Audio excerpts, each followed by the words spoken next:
There is a curse that applies to all of us who is a functioning and contributing adult to society, at least in America. And that curse is very familiar to us. In fact, I'm in it right now. And the fact of the matter is, if you're an average American living in America, just commuting to work, just using your car is rotting away your wealth. It is a curse to you and me and all of us. Why? Well, in this video, I'm going to be going over the biggest reasons why your car sucks, ranging from the best reasons to the worst of the worst reason, aka why it really, really sucks. And so, put your seatbelts on, and maybe after this video, you might just hate your car like I do. Reason number one. Now, starting off, we're going to have the weakest reason as to why your car sucks, and that is going to be your registration fees, aka the yearly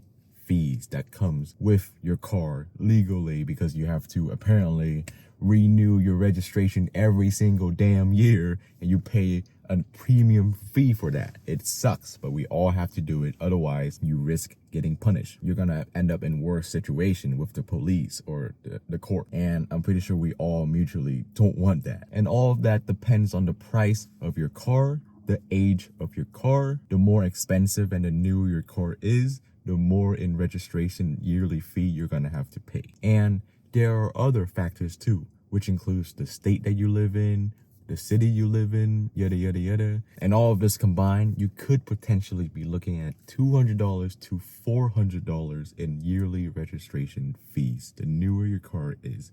I remember for my Tesla, I remember paying within that range, within the $200 to $400 yearly range, which sucks. It's like a bill that comes once a year that just smack you in the face and like, here you go, pay this bill. Otherwise, you're going to jail if you drive that car. It's something that I hate, but to be honest, it's not the biggest deal in the world.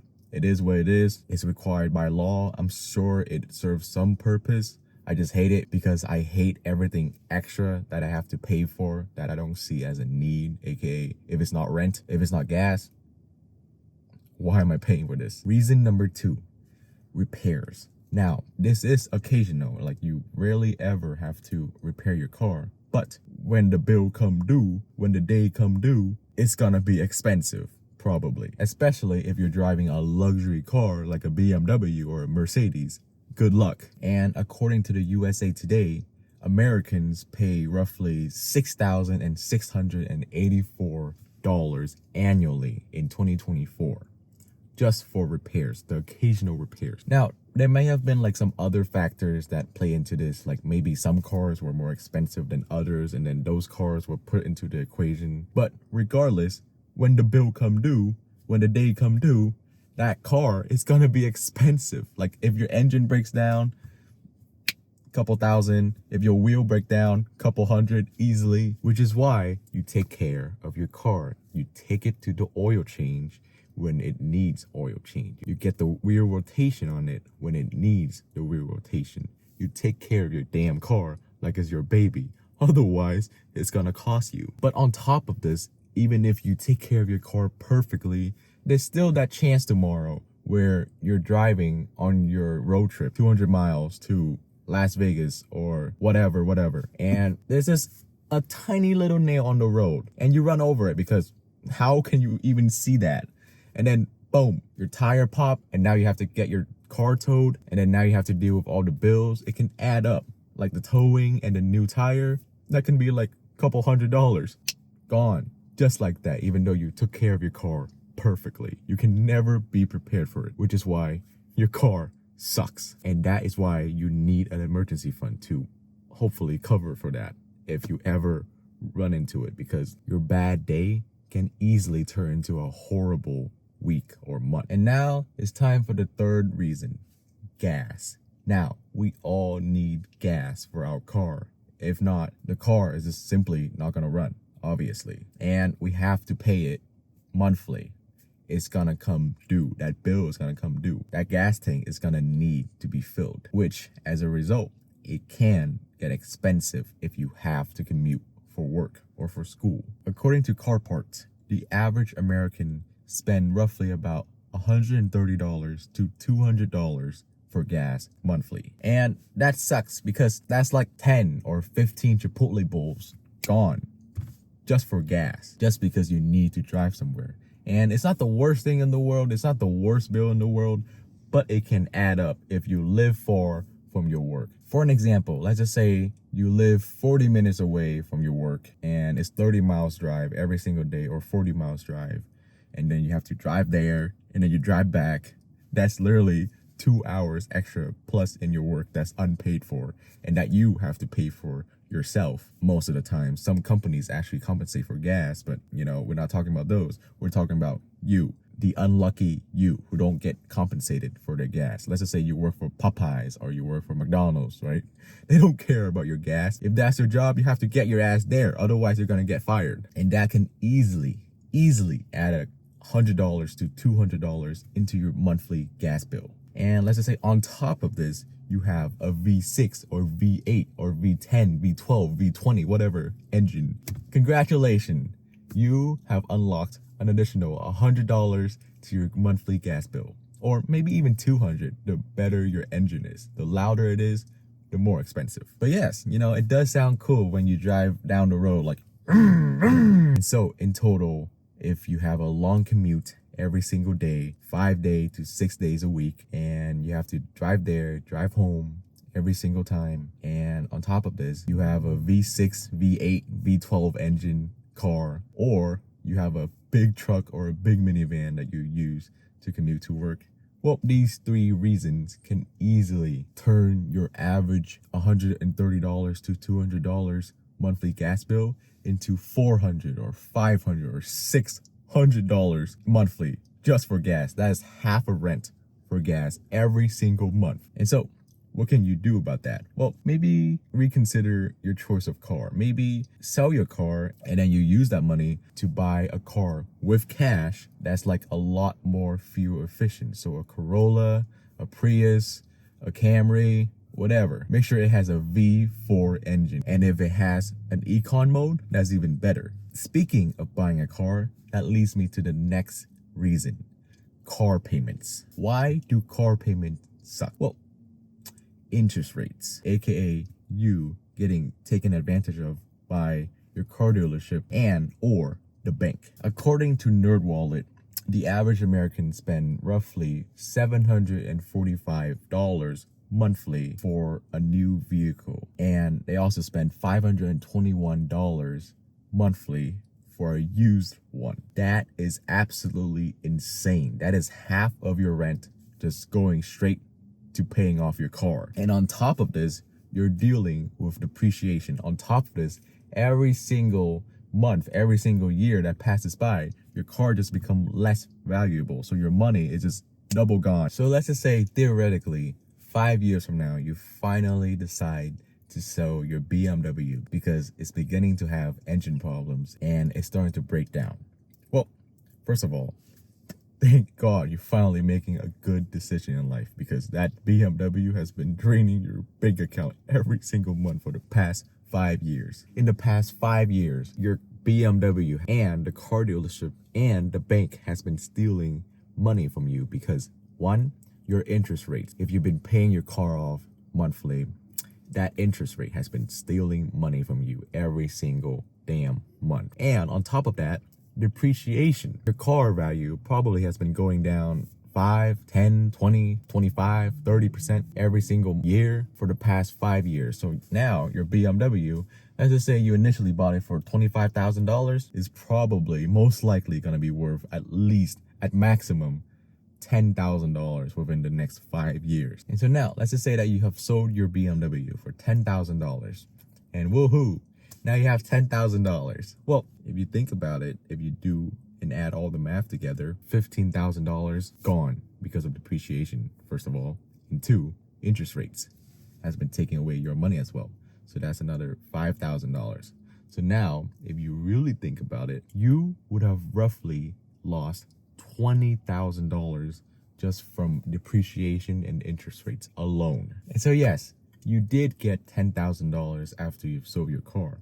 But if you really do the math, you have also lost $20,000 roughly in the past 5 years from interest rates and depreciation. So if you really do the math, if you really take all the factors in, you lost $10,000 from car payments alone in the past 5 years from owning your BMW. And again, because this is so important, this is just from interest rates and depreciation alone. And there are many other factors that could be added into the equation that can really show you how much money you lose after 5 years of ownership from a car. And that leads me to my favorite and final reason as to why your car sucks.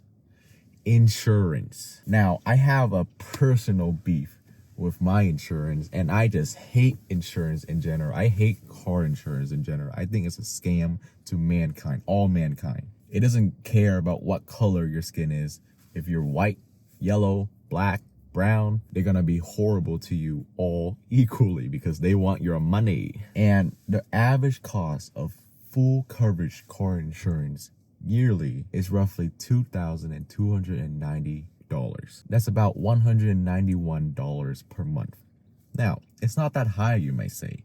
Well, that's not the problem. The problem, in my opinion, is that they claim that it's full coverage. But the reason why I hate insurance so much is that the moment when you get your car, you legally have to get it, right? So you legally have to pay this fee every single month anyway. And so once you do, you basically pay it for the rest of your car's life. And as you're paying for the service, as you're paying for that coverage, when you actually do get into a car accident, and let's just say it's your fault, they punish you because you need their service. They increase your monthly fees once you need their coverage. What kind of BS is that? And this applies to if you're not at fault too, which is absolutely insane. That's like as if, let's just say I have a Hulu subscription and I watch videos on Hulu and I pay $10 a month to get access to all of Hulu. And let's just say I watch a movie from Hulu. And now my monthly total goes up by $3 because I watched one movie from Hulu. What? I'm paying $10 to get access to all of your content. Why am I paying extra because I'm using your service? That is why I hate insurance so much. And it applies to me because I recently have been in a car accident and my insurance gone to the roof. Now I can make a whole video about this topic, and I just hate insurance companies so much. I don't hate the workers. I just hate the companies. I hate the policies. I hate everything. I hate the whole system behind it. But the workers, they're nice, and sometimes they actually try to help you to overcome the horrible policies because the system just sucks. Like, yes, I get it.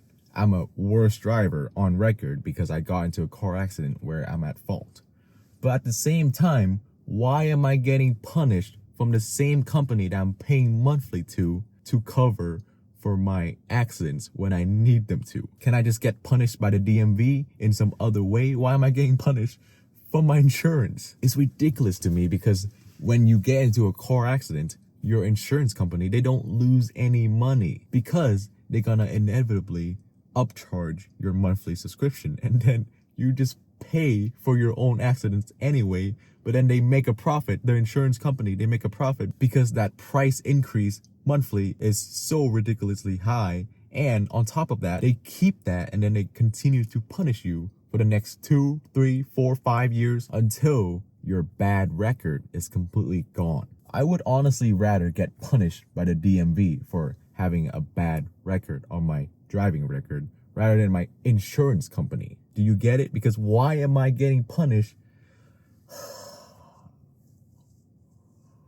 Oh, it just irritates me so much. I just hate insurance companies so much. And on top of this, you have to get insurance even if you don't get into any accident initially. You have to pay for a service where you get punished when you need their service. But yeah, with all that said, there are so many factors that can contribute to how much money you can easily lose when you own a damn car in America. And so that leads me to a couple of tips that can save you some money, more specifically, that will minimize your loss of money when purchasing a car in 2025. Because even with these good habits and these good tips, you will still lose money from owning your damn car. Number one, buy older cars. So like 2015 and older, preferably older.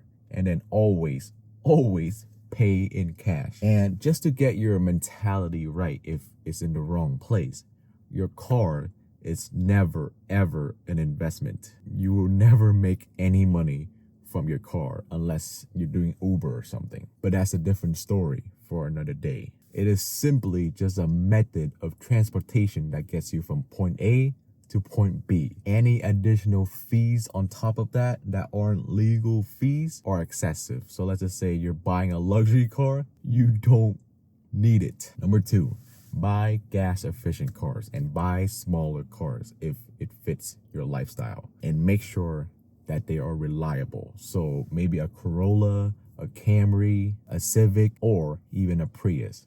Make sure that you have the V4 engine, not a V6. You don't need that V6 if you're trying to save money, if you have debt. You may think you need it. You may think you need to go vroom, vroom. You don't. And number three, maintain your car as if it's new. So if you have a beater, still maintain it. Because if you don't, that one day when your car breaks down, that is going to be expensive. And number four, this is a tip I don't see a lot of people preach, and it is to practice good driving habits to further maintain your car.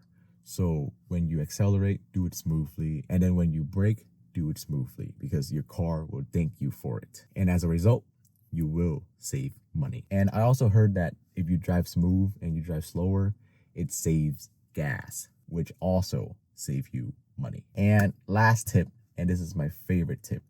If possible, if you live in New York and if it mathematically makes sense and logically makes sense, don't get a car.